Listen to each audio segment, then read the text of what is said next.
everybody, Jeff Siegel here with your Levels log. I've been walking you through my journey using the Levels app and measuring my blood sugar during the day, noticing how it fluctuates, how it goes up and down, and what does it all mean. And so today I want to talk about hunger, and specifically the relationship to blood sugar and hunger.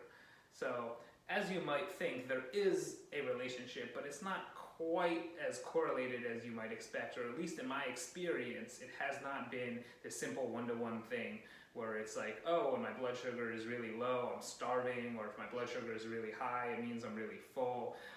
There have been times where I have noticed hunger arising and I check my blood sugar and it's right around the baseline where I normally am. So I've been tracking, and most of the day during sort of waking hours, my blood sugar is kind of somewhere between 90 and 110. And that sort of seems to be a sort of normal everyday baseline level for myself. And there are times when I feel hunger arising and I check my blood sugar, it's still within those realms. So what is that going on there?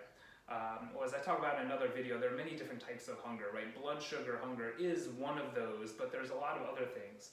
Hunger is regulated by many different hormones that often have their own circadian rhythms, which is why your body tends to like to eat at the same time every day, because those rhythms get set on these 24-hour cycles. And in anticipation of food, your body starts releasing hormones that stimulate hunger, right? So if you're used to eating, say, lunch every day at noon, right, you might notice at 11:45 some of that hunger arising. Your body is literally anticipating that meal and preparing yourself for digestion by increasing hunger and digestive enzymes. And this is exactly what you want it to do. The body is very smart, and you want to allow these systems to work as they do.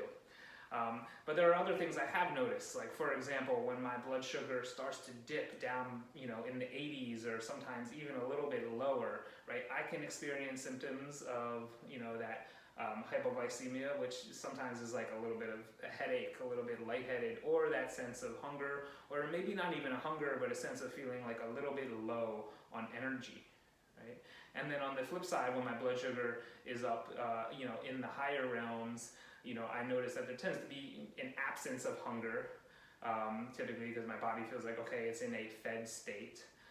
Or that there is a general sense of energy available, right? Like I kind of want to move around. My body kind of wants to move, I think, as a natural mechanism to say, hey, I've got all this sugar available. Let's help pull it into the cells, pull it into the muscles. Let's just move it through the body. And so it's been really interesting to kind of correlate my subjective sense of hunger with that objective data I get on where my blood sugar is at any given time. And like I said, sometimes there's some really clear relationships of like, oh, my blood sugar is dipping, and I think my body is recognizing that it might need food, and now I need to verify that, because if I just ate something, 30 minutes ago, then the question is, do I really need food? Is there true nutritional hunger that is needed, or is this actually just a result of my body misregulating blood sugar, causing it to dip, which turns into hunger because it thinks, oh God, my blood sugar is low, but actually I have enough nutrients and enough energy to keep my body doing what it needs to do. So it's a really interesting process of being able to sort of check, verify, and correlate all these different metrics to try to triangulate on, what does hunger feel like? When is hunger really valid and important? And when hunger might actually just be sort of a representation of something that is imbalanced in my body, or just a passing sensation that if I give it some time, my body will naturally find its way back into more of a homeostatic balance. And so these are some of the ways in which I think it's crucial for all of us to take responsibility to learn about our own hunger signals, to notice what's hungry feel like and what's full feel like.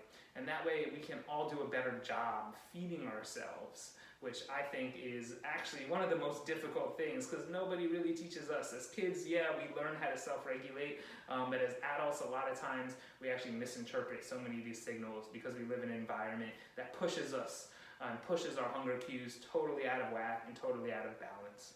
So there's some of your reflections for today. This is Jeff Siegel again with your Levels log. Breathe, smile, and pay attention to your hunger.